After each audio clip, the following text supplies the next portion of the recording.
What's up, guys? It's Goose and Doke. We're back with our fourth ever episode of the Goosecast. We're reviewing Week 7 of Michigan high school football action, and we're going to look forward to Week 8. We're going to talk more playoffs here than we have in any other episode. We're going to do that because guess what? We're only 2 weeks away from the playoffs. Doke's going to run you through the full slate. Doke, what do we got up today? Yeah, we're doing some Week 7 review. We'll look at the accuracy of the model.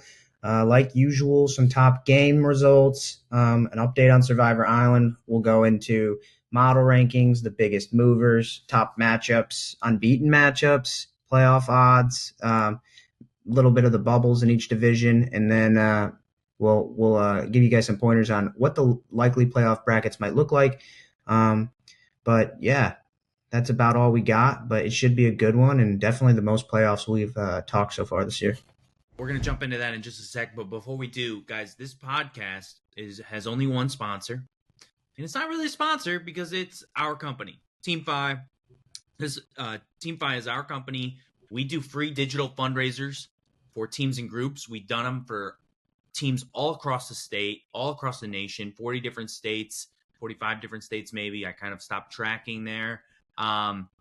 If you know a team or group, maybe you're a coach, maybe you're part of a school group, maybe you've got a nonprofit, maybe you've got a religious organization, and you guys are like, dang, I need a fundraiser right now. I need to raise some money, and I need to do it quickly and efficiently. Well, guess what, guys? Teamfi, we've got a product for you. We've got a couple different digital solutions. You're not going to be selling anything. And guess what? The best part is you're going to keep 96.5% of what you raised. That's right, 96.5%. The only expense you pay are standard payment processing fees charged by our payment processor, Stripe. So if that interests you or you know somebody who that might interest, head to our website, www.teamfi.works. Schedule a meeting with myself. You'll just click the sign up button on the website. It'll be a 30-minute consultation. We'll meet via Zoom, and I'll show you our products. I'll show you how to use them, and I'll get you set up, and you guys can start fundraising for your group that day. Again, guys, www.teamfi.works. Check out our site and get started from there. Well, I'm going to pat the model on the back here. We had 251 games that we predicted the results of, 251, and only 37 were predicted. The winner was predicted incorrectly. That's right. You heard that right. 37 over 251. Only 14.7% of games in Week 7 ended in an upset per the Goose Poop computer model. Said another way, we predicted almost 86% of games right. Almost. Where were the biggest upsets? Well, there was only 2 upsets by teams who were more than 3 touchdown underdogs. So only 2 this week. Last week we had 2 near 30-point underdogs win. This week, not even close to that. 2 3 touchdown underdogs won. Delton Kellogg, who had 1 win coming into the game, beat a 3-3 Galesburg Augusta. They were expected to lose by 23 points. They ended up winning 36-32. Congrats to Delton. Big win, big upset. Our number 2 biggest upset was the Grand Haven Buccaneers over the Granville Bulldogs. Grand Haven had just 1 win coming in, and they were playing a 4-2 Granville team. A Granville team that was very close to beating Castech. The Buccaneers were expected to lose by 21 points, and they ended up winning 42-28. So that's your second biggest upset in the state. Those are the only 2 upsets this week, guys, that were 3 touchdowns or more, both of them being right around 3 touchdown dogs winning. Other 2 touchdown dogs that won. Toledo's St. Francis de Sales over Divine Child. They were a 16-point dog. Riverview over SMCC. They were a 15-point dog. I think Riverview actually needed to win that game to make the playoffs, or they needed to win one of they needed that upset. Their odds jumped crazy to make the playoffs. I think they were likely out last week. Now they're likely in. So that's actually that was a huge result in a number of ways. Bronson over White Pigeon. St. Clair Shores Lakeview over Grosse Pointe South. Anchor Bay over Chippewa Valley, Detroit Leadership Academy over Mount Clemens, Leroy Pine River over Manton, Mount Morris over Otisville Lakeville, Pinconning over Beaverton, Midland over Saginaw Heritage, Redford Westfield Prep over Arts and Technology Academy of Pontiac. Wow, that's a mouthful. And West Iron County over L'Anse. I'm kind of getting down into touchdown favorites. So there's only a few of those that were like 2 touchdowns or better. And so I read too far down my list. But those are your. We just went down to lots. Those are your 14 biggest upsets in a week with only 37 upsets statewide. Model's getting more and more accurate every week. Will this continue? I don't think so. I think as we go on, the model will get slightly worse, but looking good for Goose Poop predictions for those who care about that. Doak, anything to jump in here on the accuracy of the model? I think I'd point to a couple undefeated matchups or that were upsets per se, in quotes, but you have Escanaba losing to Gaylord and Lumen Christie beating the Newmarket Huron Heights, the undefeated Canadian team, Almont over Richmond, Gibraltar Carlson over Woodhaven, and then what is the last one there? There's one more that Notre Dame Prep over St. Francis. Not an undefeated matchup, but just those are games that could go either way, but they're on the upset list. I just find it funny. They're just good teams going at it, and those flip flop every year. So interesting stuff there. Yeah, there's not really much to say. The Lumen Christie over Newmarket Huron Heights one, that's it's interesting the computer model didn't want Lumen Christie to win that. And then I don't even know how I was coming up with a prediction for that Canadian team. I didn't look into it too much. But needless to say, I think I mentioned last week I don't really trust that one. Other ones that are on here that Doak just mentioned, they're all kind of touchdown to touchdown or less underdogs that won. Those are essentially coin flip games in our computer model. So not too much stock as an upset, but congrats to those teams. A win's a win, and it was a close game either way. So, all right, so that's your Week 7 upsets and kind of our accuracy. All of those teams who upset big time definitely threw a wrench in somebody's playoff race, whether it was themselves, their opponents, or someone else in their division. So if you want to really get into it, head to our website and go through, look at, okay, wow, Delton Kellogg beat a Galesburg Augusta. What division's Galesburg Augusta in? What's their playoff odds? Who else was close to them on the bubble, and how did that shift? You can do all that by heading to our predictions site. Again, that's all free data. We don't charge anything for that, so just check that out. That's fun. All right, so let's look at how things went in our big games of Week 7. And I'm going to come here, Week 7 post. I've got that in front of me. We released 24 big games last week. Doak wants me to read the score for each. I'm not sure if I'm going to do that. I will for sure talk about the big games. So Harper Woods and Saline, that's where I wanted to go last week. Doak asked me in my hypothetical. That was our biggest game in state. We had the top team in D4 and like the 6th best team in D1, Saline. We said Saline was going to win by a point. Harper Woods ends up winning by 9. That's not a crazy big swing, so it didn't really shift the ratings too much. I think if I look at this, Harper Woods, despite the win, would still be 51. No. Okay, so the rating shifted. Harper Woods would now be favored by 2 if they played again. So not a crazy shift because of the result there, but still impressive nonetheless. Harper Woods is an absolute buzzsaw down in D4, taking on a very talented Saline team who's highly rated in D1. Crazy result. Harper Woods now has wins over 2 top 10 D1 teams. Harper Woods beating Saline, and they beat Clarkston, handing Clarkston their only loss earlier this year. So crazy results there for a D4 team.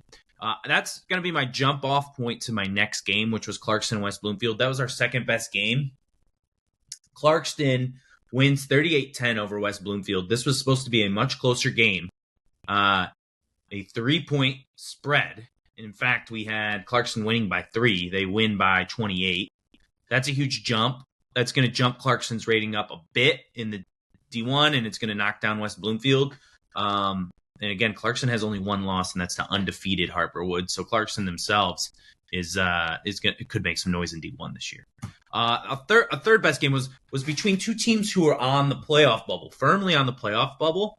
A very close projected score. Holland, West Ottawa, and Caledonia. We had Caledonia winning. This was a must-win scenario for Caledonia. Caledonia with the loss, they lose 33-30. I think takes themselves out of the playoff race. West Ottawa keeps themselves in the playoff race. West Ottawa's got to turn around and do it again against Jenison this week, who again is on the playoff odds. or playoff bubble. And you'll see that game actually made it in our top 5. So West Ottawa is going to stay in the top 5 games this week because of their kind of bubble scenario they're in. Number 4, I think Dakota has been in here every single week that we've done these top games. The MAC Red always finds their way in here. Dakota wins 14-7 over Eisenhower. I think we had Eisenhower winning by 3, so a bit of an upset there, but not really. Congrats to Dakota. Romeo wins huge over Stevenson, 45-9. We had a much closer game there. No idea what's going on there, but impressive result for Romeo. That's our top 5 games. Another one I want to make sure I mention was the Battle of the Downriver League's finest. I believe both these teams were undefeated. Carlson takes out Woodhaven 27-23. We had Woodhaven winning, but only by 5. And so just a bit of a flip there. Congrats to Carlson. They look like they're going to run the table now down in the Downriver League and probably finish 9-0. Is that right, Doak? Are they on Survivor Island? Yep, they're on Survivor Island. Looks like they'll go 9-0 if the cards fall like we predict.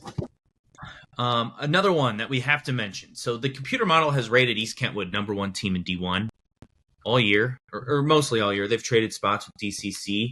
They went into this game against Hudsonville, who was actually undefeated. East Kentwood lost earlier this year already to Rockford. They went in as a 9-point favorite or an 8-point favorite. They were about to win by 7. About to. Emphasis is about to. Or not 7.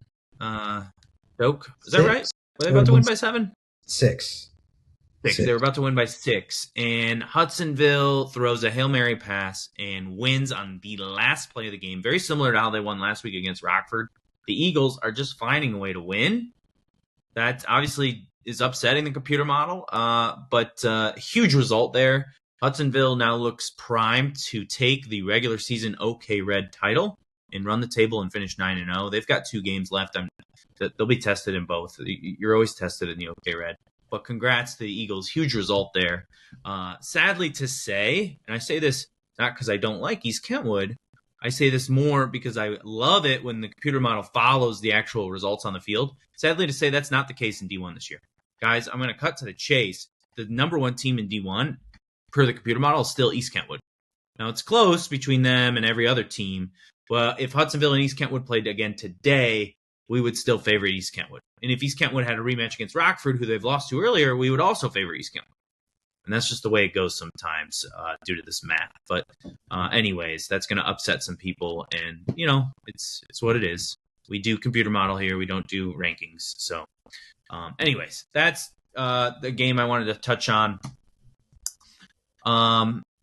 Undefeated up north teams. Doak, did you tell me that Gaylord and Escanaba were both on Survivor Island? They were. They were both on Survivor Island. We got to touch on this. Gaylord takes out Escanaba 34-30. We had Escanaba by 3. Not a big swing there. Close game. Congrats to Gaylord. Their undefeated season stays alive. Escanaba is a real threat in D4, though, guys. Real threat. Real threat. So watch out for Escanaba.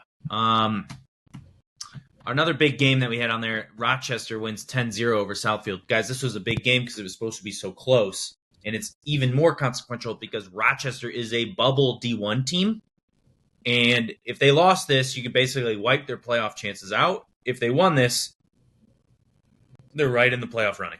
And so that was huge. That was huge for the trickle-down effects of the rest of D1, of who's going to make it in and who's not. And so Rochester beating Southfield, that's a big one.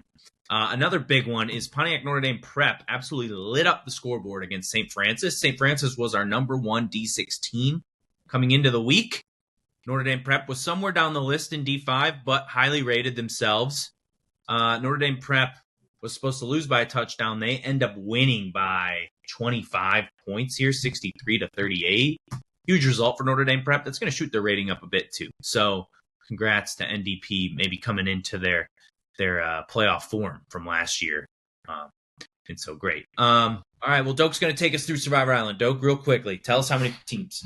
So Survivor Island, week after 7 weeks of action, there's 37 teams on Survivor Island. Yeah, I mean, I don't know if that's more or less than I expected, probably a little bit more. But it's really spread out across all the divisions. And, how many fell off from last week?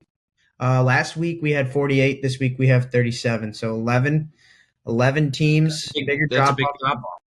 Bigger drop off than last week. We had some undefeated matchups, 3 or 4 of them. So Hudsonville survived a close one.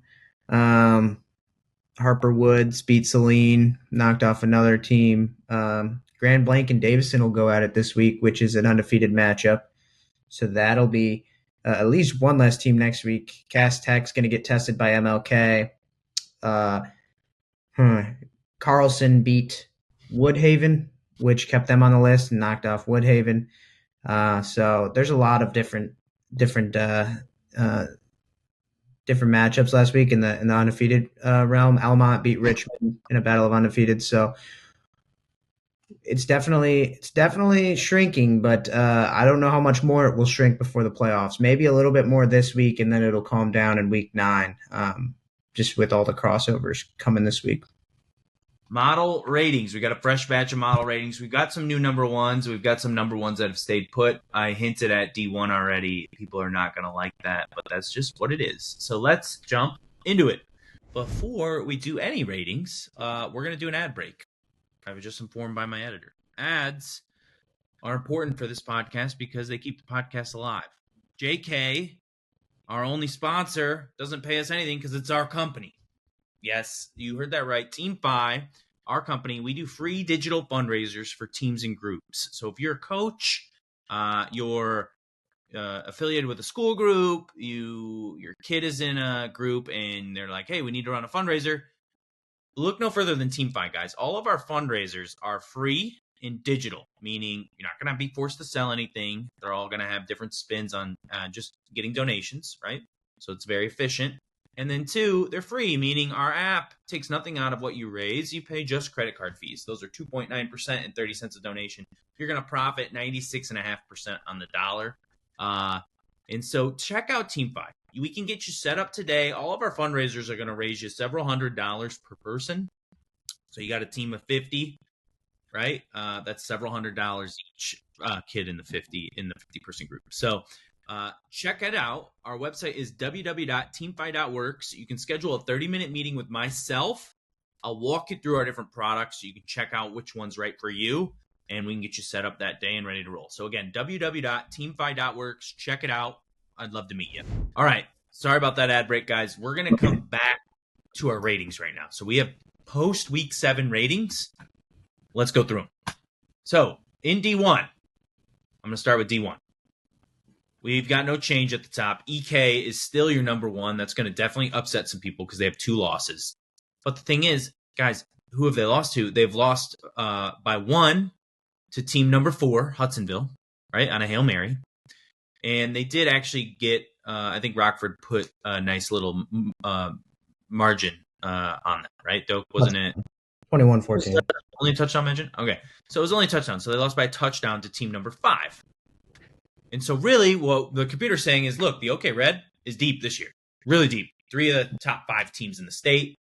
And it's still got EK as number 1. When EK squares up with Hudsonville, again, if they do, we've got EK by 5.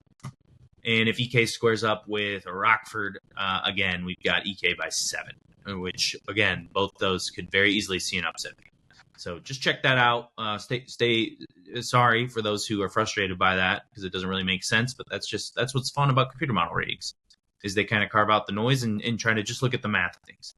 Number 2, sitting there as they have been all year, DCC is only a half point back from EK. They're going to have a much easier route on their side of the bracket. If you look at this top 5, 3 out of 5 are OK Red teams. DCC's number 2. They are going to stay away from the OK Red, most likely. Clarkston is your number 3 team. They have only 1 loss, and that is Harper Woods, who is undefeated and just beat Saline by 9 points. And Clarkston is just had an impressive result of their own, beating West Bloomfield 38-10. West Bloomfield is your number 10 team, number 9 team in D1. So Clarkston with an impressive resume so far this year. I just told you about 4 and 5. That's Hudsonville and Rockford. I don't need to go over that. OK Red, so deep this year. Grand Blanc is your team 6. They are undefeated. They have probably the best game in the state this week. Them and Davison squaring off. It's a league title. It's a rivalry matchup. It's got all of the fanfare. We've got Grand Blanc by 6. All right. I know I'm kind of jumping ahead. Grand Blanc by 6. Grand Blanc is your 6th team in D1. Saline bumped down a bit after losing a game that they were favored by 1 to Harper Woods by 9. Just a bit. They're still at Team 7. Still very strong team. If they were to play number 6 Grand Blanc, they would be a half-point underdog. Adams is your team 8. Bloomfield 9. Davison 10. Davison, like I said, squaring up with number 6 Grand Blanc in a battle of undefeated opponents. Just outside the top 10 is your first MAC Red team in here. Romeo, number 11.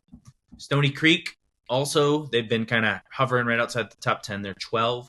Brownstown Woodhaven is 13.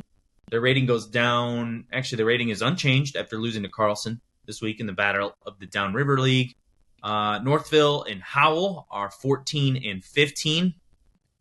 And Granville 16. Their rating takes a hit after suffering one of the state's bigger upsets. And that's your top 16 teams, guys. I just want to make a note on this, and I think Doak's going to clip this because everybody's asking, where is Cass Tech? They're undefeated. They are the returning state champions. No one questions their talent level. Where are they at? Why are they not anywhere in your top 10 rankings? Guys, it's a quirk of the computer model. It's a quirk. They play a very unbalanced schedule, and that's not their fault. It's just the structure of the Detroit Public School League. They play some very tough opponents. King, right? Their non-conference schedule is no joke. But then the rest of their league opponents have such a wide gap that they are supposed to beat them on a night in, night out basis, right? By 100 points, 120 points. Well, that's physically impossible in a high school football game, right? You just shouldn't win games by 100 points, 120 points. I asked this last week and the listener told me, we haven't had like a 100-point margin of victory in like 30 years or something like that. And so, or maybe even longer. And so I say all that to say is it's impossible for Cass Tech playing the schedule they do with having those weaker opponents from their league to maintain their computer rating high enough. And that is definitely a quirk and a failure of this computer model. And so I apologize to the Cass Tech supporters because we're always going to penalize them. It's just the way the computer model's set up. If I were not as lazy as I am, I would fix it. But the fact of the matter is, it still predicts 86% of the games right without me fixing it, and I just haven't fixed it yet. And I'm sorry. And so that's the best I got.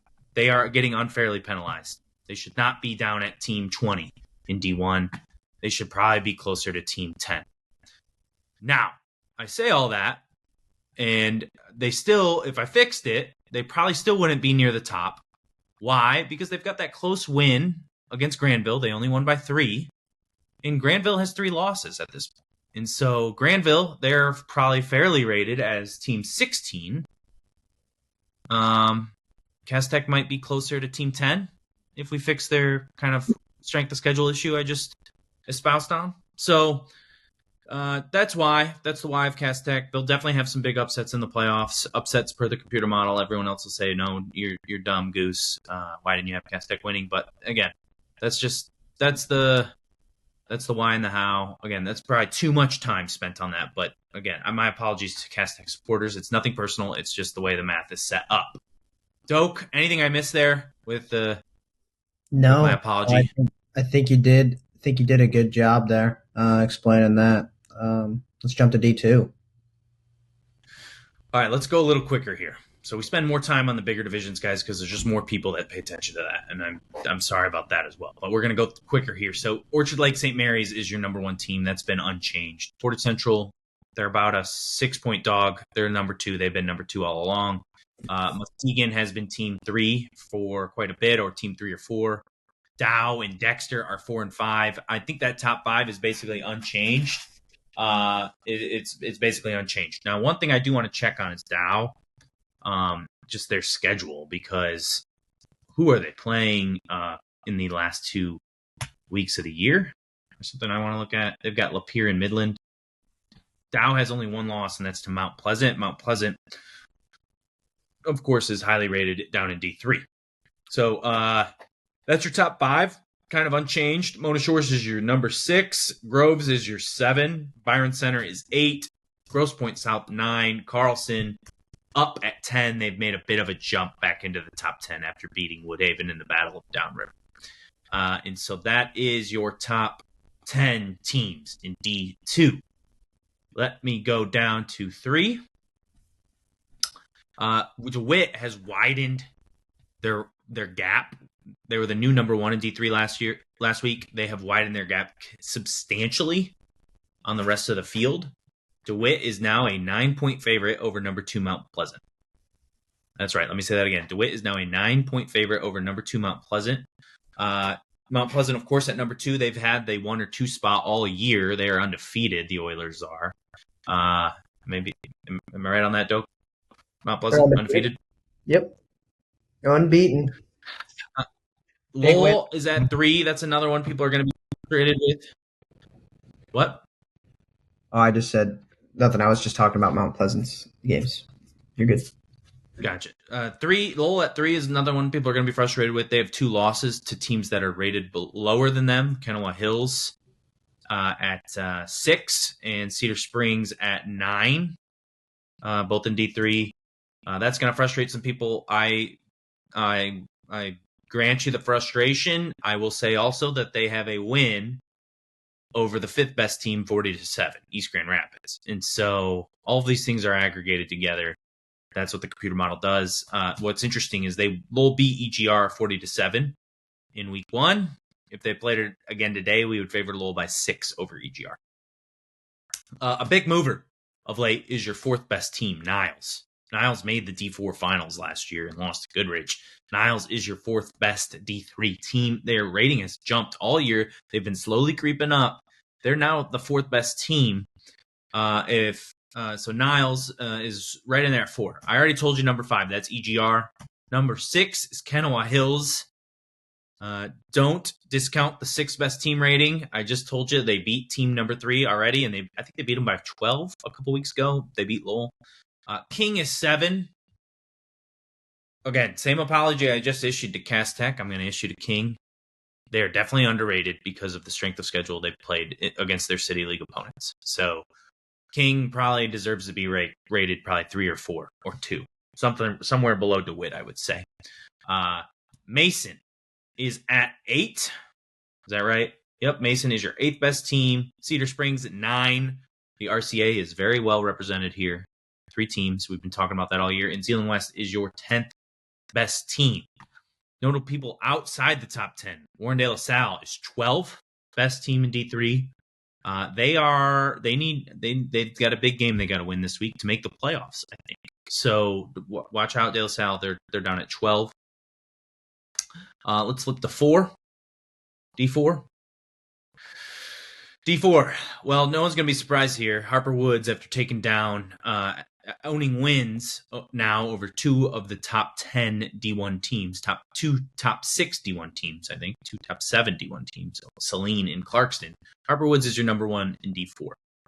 They are right now a 7.5-point favorite over to Ludington. Ludington is your number 2 in D4. Big Rapids is your number 3 in D4. Their rating took a bit of a hit this week. They had a closer than expected game over Grant, winning 26-0. Right now, Harper Woods would be favored by 10 points over Big Rapids. Your 4th best team, Williamston. Unity Christian's rating has slid a bit, and I haven't really looked at Unity Christian. They were neck and neck with Harper Woods earlier in the year. Now they're down at 5. Their rating slid by 5 points this week. Don't know why. Probably if you looked at the result, the result would tell you why. Goodrich, your reigning D4 state champion, is your 6th best team. Portland at 7. Dearborn Divine Child's rating took a hit this week. They had one of the bigger upsets in the state. They're still up in your top 10. They are team 8. Harper Creek is team 9. Don't sleep on Harper Creek. I know they're in a corner of the state that doesn't get a lot of attention. But they have a win over Kanawha Hills, who's highly rated in D3. So Harper Creek, no joke. And then your 10th best team, what? Harbor Creek survived a close one. They were getting tested early this week. Who they play? Forgot who it was. I don't know. They were losing at halftime, I believe, and they came back and won by 2 scores. But um, just that late season football, people.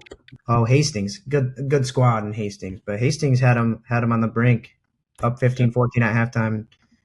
They came back.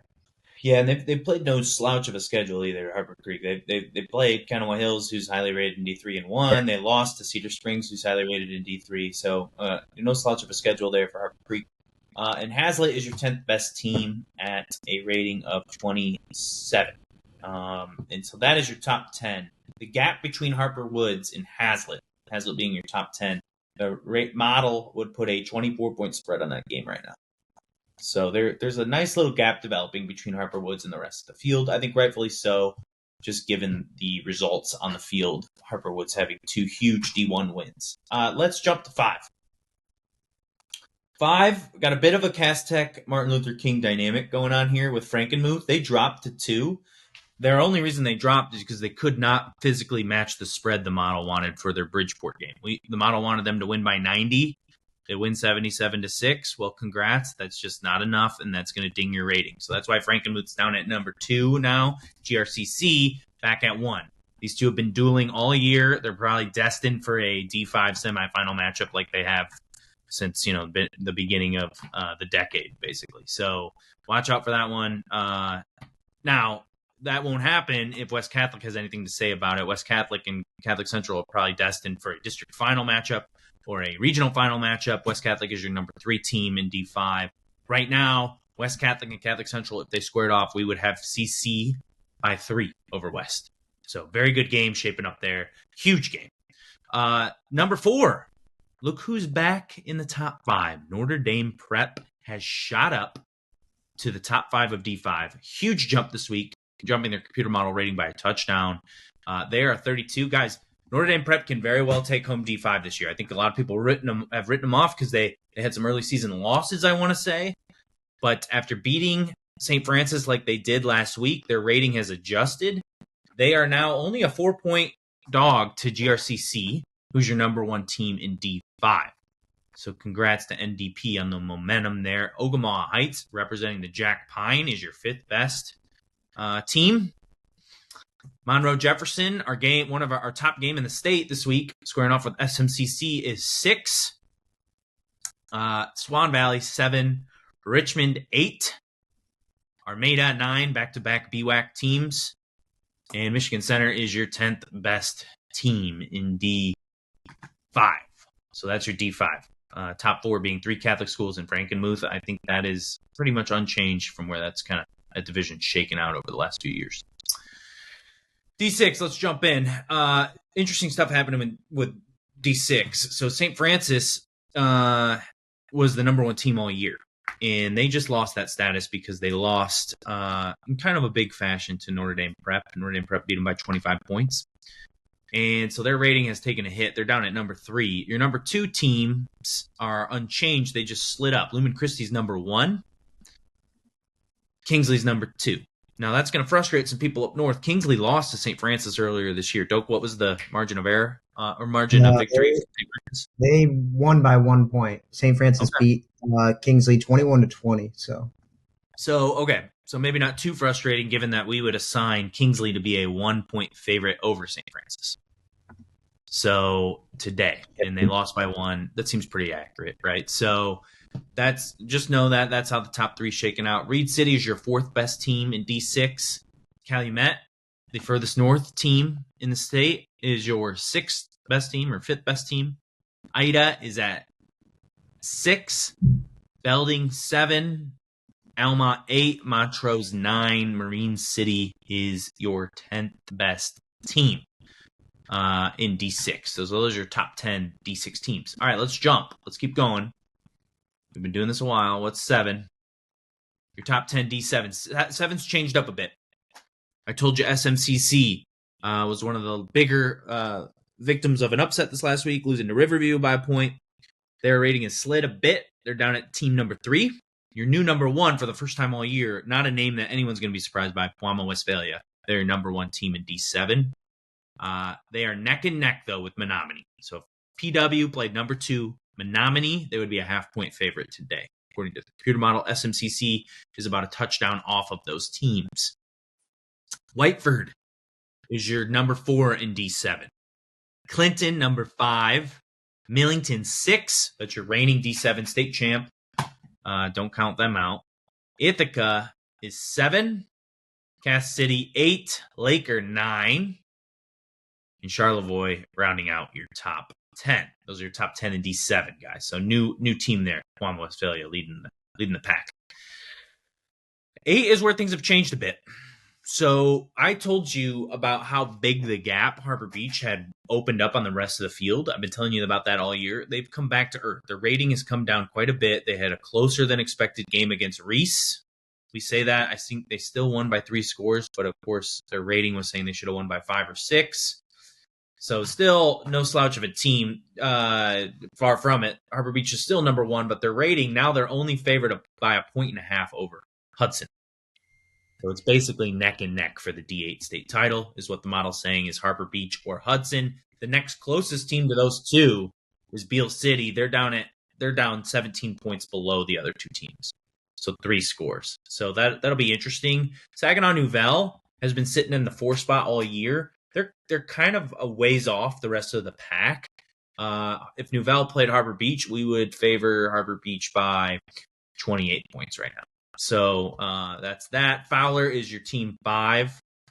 Saginaw Michigan Lutheran Seminary 6. White Pigeon 7. White Pigeon just got upset a bit. USA is 8. Decatur is 9. And Reese is 10. And so that's your 10th best team. Those are your top 10 in D8. Doak, anything you want to interject here from my rambling? No, I just think the model's getting better. Specifically at projecting the lower divisions. I mean, sometimes with the smaller teams, there's bigger bubbles because they're just so spread out, obviously, because they're small communities that have small teams. So that Harbor Beach rating is probably more accurate than it's been in the past, as we get more data on things and so on and so forth. So I think I believe the rankings a lot more. I think the computer model is a lot more convincing this week outside of the sometimes big spreads that can't be met by some of the best teams in the state. So, but that's what I'd say overall. Yeah, I agree. It is getting accurate. Some of the abnormalities we've been talking about have come more into focus. Harbor Beach their rating coming down a bit. Still dealing with some things, like I said earlier on in the pod with Cass and King. We're always going to deal with that stuff until we make an adjustment, which maybe we should, but that's just part of life. So that is our rankings. We will only have 2 unbeaten matchups this year, or this week. This week between Grand Blanc and Davison, and Ann Arbor, Father Gabriel Richard, and Macomb Lutheran North. Well, that's a fun one. 2 7-0 teams respectively in both matchups, and I believe they're both for league titles. So it looks like Lutheran North and FGR are squaring off for the Catholic league title, and the Saginaw Valley League title for Davison and Grand Blanc. So both games should be really solid, a lot of fun. I mean, anytime you got 2 squads that are 7-0, they're a good football team. So I'm excited to watch those. Real quick, let me touch on FGR and Lutheran North. That's not in our top games segment this week, but it is a top game for sure and worthy of touching. Both teams undefeated, going for a league title, similar to our Grand Blanc Davison. Guys, another element of this is there's going to be a lot of points. We are projecting an over-under of 72 points in this game, a final score of 37-35 or 37-34. Gabriel Richard being a 3-point favorite over Lutheran North. So that one should be a fun watch. Don't miss out on it if you are in the area for that one. A lot of fun. Now let's jump into the rest of the top games. We got a good slate this week. Our top games, Monroe Jefferson and SMCC. This is probably going to surprise some people, but here's why it's the top game. Two highly rated teams. Your number 3 team in D7, SMCC, going up against your number 6 team in D6, Monroe Jefferson. So they're squaring off. The reason, though, outside of the rating of why it's so highly rated, is because it is a dead even pick'em. The point spread on this is 0.07. That is 0.07 of a point. So that is just about as dead even as you could get. We have a 28-28 final score. Of course, you can't have a 28-28. The model has a very, very, very, very, very slight edge to Jefferson. So that should be, that's why it's our top game. A bit of a rivalry game or a conference game. I don't know if they would consider it a rivalry game down there. Have to get my guy Gary Hoff on here to opine. But don't miss out on that. So that's our number 1 game. Our number 2 game is Brighton and Howell. Brighton's undefeated in the league. Howell has 1 loss to Northville. Brighton has beaten Northville. It's going to be a very close game. We've got Howell completing the 3-way tie, winning 21-20. So a point differential there. That's why you want to watch it, though. You've got that element. If Howell beats Brighton, it will be a 3-way tie at the head of the KLAA West. If Brighton beats Howell, Brighton will be the outright champion. Our number 3 game is a rematch as well. The other one wasn't a rematch. It's a rematch. Castech and King. You guys will remember some of the extracurricular elements of this game from earlier this year. I won't touch on that too much, but Castech and King are squaring off. We have Cast by 1, winning 32-31. 33-31. We have them winning by 2. Number 4 game. Matchup of undefeateds. It's for the SPL title, or that division of the SPL's title. Grand Blanc and Davison. It is also a rivalry match up. Bordering districts. It has all of the fun. It's going to be at Grand Blanc, Doak, right? Mm-hmm. They've got a great stadium. Hopefully a packed house. If you love high school football, you always cheer for a packed house. Hopefully great weather. We've got Grand Blanc winning 38-32. Our 5th best game. West Ottawa makes another appearance. Now, these teams don't have the greatest record, so people may question why this matchup is. Well, it's high-level football, D1, OK Red football. It's going to be an extremely close game. We have West Ottawa beating Jenison 24-22, so extremely close game. And then the added element here is both these teams are on the D1 playoff bubble. Jenison has much better odds than West Ottawa right now. Both teams need to win this game. West Ottawa is looking to win this and then get a little lucky, right? They need some luck. Jenison, I think, just needs to win this, and they're kind of in. And so that's the element. It's win or go home. It's basically a playoff game 2 weeks before the playoff starts. Don't miss that one. Let's keep going. I got a couple more I want to touch on. St. Francis and Lumen Christi. Absolutely don't miss it. There's a good chance that this is a rematch in the state finals 6 weeks from now. Absolute chance. We have Lumen Christi winning by 8, 31-24. Don't miss that. Highly rated small school as well is Ida and Clinton. Ida, we've got winning 34-30 over Clinton. So don't miss that one either. Doak, any other ones you want to touch on? I feel like I'm probably missing 1 or 2. Obviously the FGR versus Lutheran North game, we already touched on that, though. I'm intrigued by the Grand Rapids Catholic Central versus Northview matchup. I think those are 2 really good defenses going at each other, and it could get pretty interesting just because they're 2 good football teams. They aren't really in the same division or anything like that, so they definitely won't play in the playoffs, but that's just an exciting matchup. And then there was one more I saw on here that I was intrigued by. Byron Center and Forest Hills Northern. Forest Hills Northern's kind of playing for their playoff lives in Division 2, I believe. And Byron Center is also, they have to win every game they can to make sure they're pretty much a lock in the playoffs given their schedule. But just 2 teams that are kind of, back against the wall trying to prove something. And that should be a bloodbath. So, yeah, just to jump in on Forest Hills Northern, they have a 10%, 11% chance of making the playoffs. Byron Center is a playoff lock.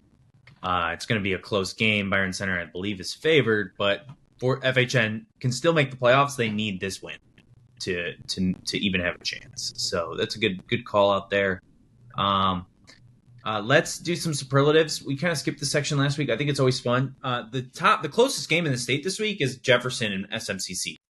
So that's why it's so highly rated by the model. There is no game closer than that. There's actually only one other pick'em game, and that's Clarkston Everest versus Royal Oak Shrine. So 2 pick'em games in the state. Those are the only 2 ones where the model can't pick a winner. Our biggest point spread. I don't even know if we should talk about this. If it's like proper to talk about this, but we've got a 70-point spread of Hudson against Hillsdale. Hudson favored over Hillsdale by 70. Yeah, I mean, we've had bigger ones this year. Some of the ones at Cass Tech and Detroit MLK. Well, we don't have any of the crossovers this week. So I did put Cass Tech and MLK in here for the purpose of this podcast, but I didn't do any of the Flint Metro League crossovers, and I didn't do any of the Jack Pine. I'm sorry, guys. Yeah. I just didn't have time. No, I didn't have the results in front of me, and when I scraped the MHSAA site this morning, I just didn't have it. So I'm sorry. Yeah, I mean, I guess we know one of those matchups that I'll just touch on because I think it'll be interesting is Fenton and Goodrich are squaring up. Fenton is number 11 in D3, yeah, right? The D3 team versus a good D4 team. Yep. I think it could get interesting. I'm going to keep my eye on that this week. I know our guy over at Flint Prep Fan will be locked into that matchup, as well as the Davison. Just put it in here. I'll put it in here. It's got a game score of 77. So we think Fenton and Goodrich. We think Goodrich will win 34-22 over Fenton. So close game, close-ish game, good game. Flint Metro title will be decided too. So good call out there. Biggest point spread in the state is that Hudson over Hillsdale. Another big point spread is Portage Central against BC Lakeview. If you can believe that, we expect Portage Central to win by 68. Perry in Pomo, Westphalia. Pomo expected to win by 68. Berrien Springs expected to win by 68 over Brandywine. DeWitt against Okemos. DeWitt's supposed to win by 65. And EGR against Ottawa Hills is supposed to win by 64. It's hard to put up a 64-point spread. So again, a lot of these teams will probably have their model rating dinged if they call off the dogs early, or win the odd chance that there's an upset. So that's your biggest point spreads. Another fun one to look at is where there's going to be a lot of points and not so many. So your biggest over-under totals this week are a pair of 85-point over-unders, or actually an 86-point over-under. Galesburg, Augusta, and Coloma. There's supposed to be a lot of points there. It's supposed to be 44-41. Galesburg, Augusta over Coloma. That actually could be a lot of fun to watch. So stay tuned into that game if you're in the area down in the southwest part of Michigan. NDP is playing Marine City. We've got NDP scoring 50 and Marine City scoring 35. So 15-point spread with an over-under of 84. I think they've had I feel like I've seen these two teams on here when they've played having a high over-under before. And so that, again, those are 2 highest over-unders. There's only 2 over-unders this week above 70. And those are those. Now I'm going to jump into where there's going to be no points. For the first time in a while, we don't have any over-unders in the teens. Those are always surprising when they happen. Our lowest over-under is Ravenna and Oak Ridge with an over-under of 24. We expect Oak Ridge to win 17-7.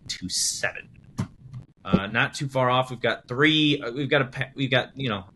several 26-point over-unders. Hamtramck and Southfield Bradford, Detroit Edison and Ecorse, and Harbor Beach and Laker. It's actually a big matchup, Harbor Beach and Laker. Two big teams. In the Harbor Beach and Laker matchup, we've got Harbor Beach winning 26-1. You obviously cannot win by 1, so 26-0 probably. That'll probably be Harbor Beach's closest result all year, I think. So possibly. We'll see. Big test for Harbor Beach. And that is our Week 8 slate. Doak, anything to add in there? Should we talk playoffs? I think we should jump into playoffs. I think that's about all we got to say on those. Okay, well, let's take playoffs. One of the things we've been tracking is where is the bubble? And so we're going to start there this week. how big is the bubble and how many locks are there? So in D1, we got 25 locks, really 26, really 27 locks. Those are 99% or above of making the playoffs. Then we've got a 95% chance, which is Heartland. Rochester at 86% chance. Jenison at 70% chance. Jenison has a big matchup against West Ottawa this week. Dearborn sitting at 64% chance. Salem at 52. So those are your 32 teams right there. Salem being the final team in. Your final team out is Ann Arbor Huron. Ann Arbor Huron just had a kind of a toss-up game against Bedford that they lost, so that's why they're on the outside looking in right now. So your bubble really is what I'm telling you is you've got 25 teams that in 10,000 simulations of the Gooseboop computer model never missed the playoffs. You've got Stony Creek, who's basically in. They only missed in one of those, so it's like a 99.999% chance. Sterling Heights Stevenson, 99% chance themselves. So that's really, I would qualify those as locks. That's 27. Heartland has a very high chance of making it as well. That's 94% chance. So that's 28 teams. You're only missing 4. Rochester at 85, Jenison at 70, Dearborn at 64, Salem at 52. So 4-team bubble. And then on the outside looking in, these are the teams that are not supposed to make the playoffs but have a chance. Huron, Holt, Kalamazoo Central, West Ottawa, Caledonia has a sliver of a hope still, Troy, Pioneer, Westland John Glenn, Anchor Bay, and Walled Lake Northern. Again, kind of getting into some teams with very, very, very low odds, but still a sliver of a chance. That's your bubble in D1. I'm going to just quickly flip through this and tell you the bubble in other divisions if it's small. D2 has a bigger bubble. They've got 26 locks and about 6 spots up for grabs right now. So D2 not nearly as set in stone as D1. D3 has about 26. Really quite a. It's quite set. The last 4 teams in D3 right now are Linden, De La Salle, John Glenn, and Zeeland East. Those are your last 4 teams in. Your last 4 teams out are Coopersville, Fruitport, Petoskey, and Ypsi. Those are your last 4 teams in. D4. We've got a pretty set in stone. We've got 26 teams with 96% or higher odds. The last 6 teams in are GRC, Grand Rapids Christian, Spring Lake, Lansing Sexton, Holland Christian, Tecumseh, and Lake Fenton. I think those are 6. Your first 6 teams out are St. Clair, Fowlerville, Clio, Charlotte, Otsego, and Ada, Forest Hills Eastern. Those are your last 6 out. D5. What do we got here? Teams with 90% or better odds are 28, so kind of a small bubble there. Your last 4 teams in are Yale, Kelloggsville, Whitmore Lake, and Hopkins. Your first 4 teams out are Detroit, Cody, Lake Odessa, Lakeward, Shepherd, and Battle Creek, Penfield are your last 4 out. So D5, the bubbles, is quite small as well. D6. Only 3 more divisions here. D6 is well and spoken for, apparently. 28 teams with 90% better playoff odds. There are only 4 teams on the bubble. That's Sanford Meridian, Onsted, Flint New Standard, and Central Montcalm. Those are your 4 teams who are likely in on the bubble. Last 4 teams out are Hart, Gladstone, Lansing Catholic, and Kalkaska. So those teams need a little luck to get in. Bubble quite small in D6. Basically spoken for. 7. Let's go through it.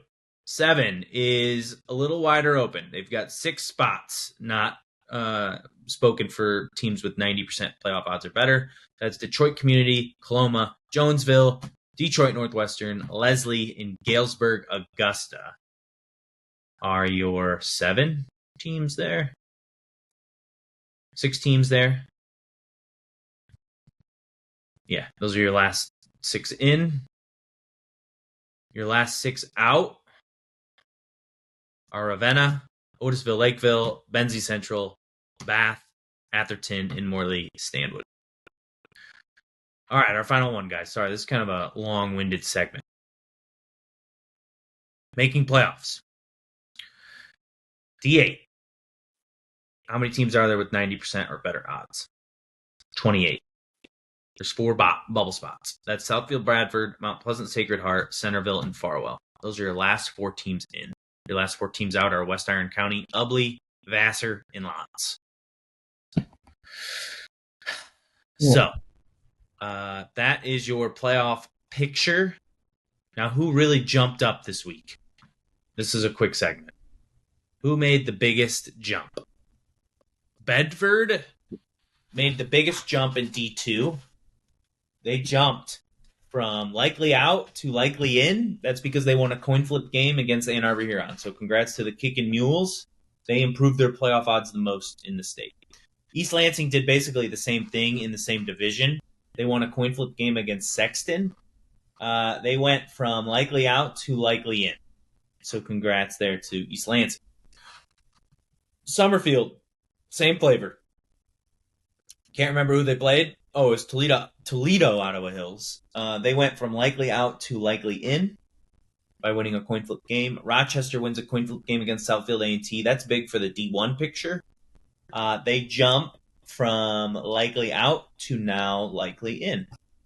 Our final one's Union City. I think they played Reading. That was a coin flip result. They won, and so they went from likely out to lock. Now the model has them not missing at all. And so congrats there to Union City. Other teams making a big jump. Riverview with a big upset over SMCC. They were on the outside looking in. They were a 55% chance of making it last week. Now they're 96% chance. Napoleon makes a big jump. Marquette.